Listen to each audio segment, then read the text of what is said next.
నమస్తే, welcome to Ankusham news. Hindupuram assembly అభ్యర్థిగా Nandamuri Balakrishna nomination దాఖలు చేశారు.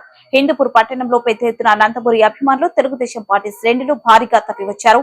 నందమూరి బాలకృష్ణ నామినేషన్ సందర్భంగా హిందూపురం పట్టణం పసుపు మాయమైంది. ఎక్కడ చూసినా పసుపు జెండాలు రెపరెపలాడాయి. పెద్ద ఎత్తున నందమూరి బాలకృష్ణ అభిమానులు నామినేషన్ కార్యక్రమానికి తరలివచ్చారు.